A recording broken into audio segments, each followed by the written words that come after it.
So now I'm going to show you a title that I'm really excited about. It's a great representation on how we've taken an active game and incorporated next-gen graphics and speed to elevate the consumer experience. So if you please welcome Johnny Mack over here. He's going to demonstrate Motion Fighter. Thanks a lot, Scott. So what we can do here, the PlayStation Eye will detect where I am in 3D space, and as I leave, the fighter moves with me. I can crouch and move around. So unlike other fighting games, I don't just flip my wrists, I have to physically really punch. I can aim my punches high, low, or wide, and I can hook and uppercut. So that's enough of the clean moves. Let's try a couple of dirty moves, because this is a street fight.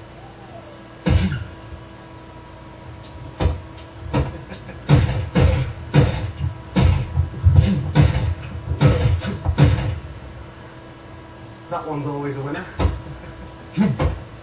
So there's going to be lots of clean and dirty moves, grabs, holds, finishing moves. So I'm just going to try a tricky, dirty move. If I'm not careful, I might fall off stage. No.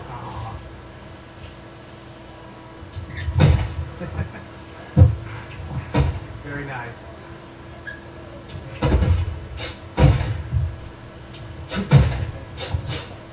All right, thank you, Johnny.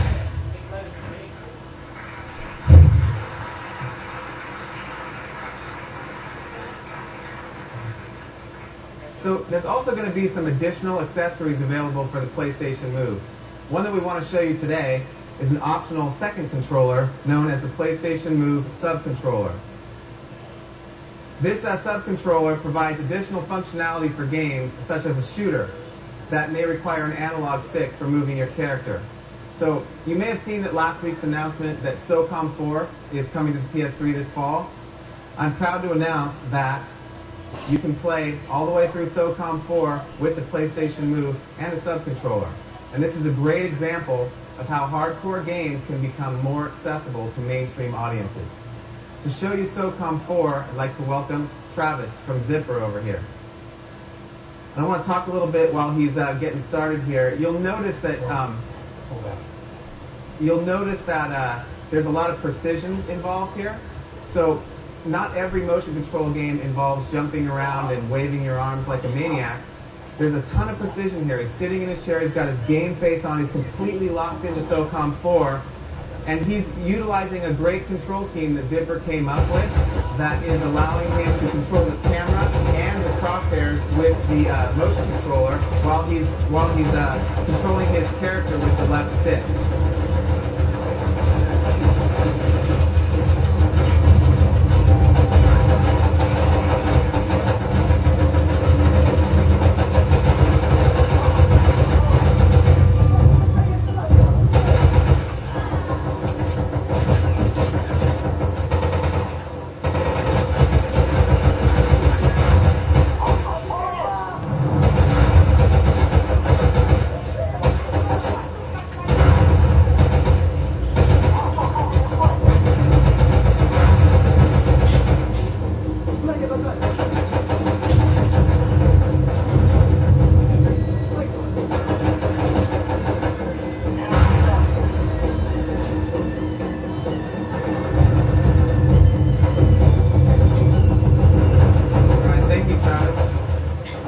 A couple of additional things. The fact that the Zipper team was able to integrate that technology into the game very quickly with very little overhead on the game. It was a very simple transition to put the motion control into SOCOM 4, and that's why we're able to let it play through the entire game. We're very excited about that. And one last thing, I'm just happy that everyone was able to come today, and we showed you a ton of content on stage, but there's a lot more to come in the upcoming months, and there's a whole arcade next door where you can get some hands-on time and play these titles. So thank you for coming. I'm going to kick it back to Pete now.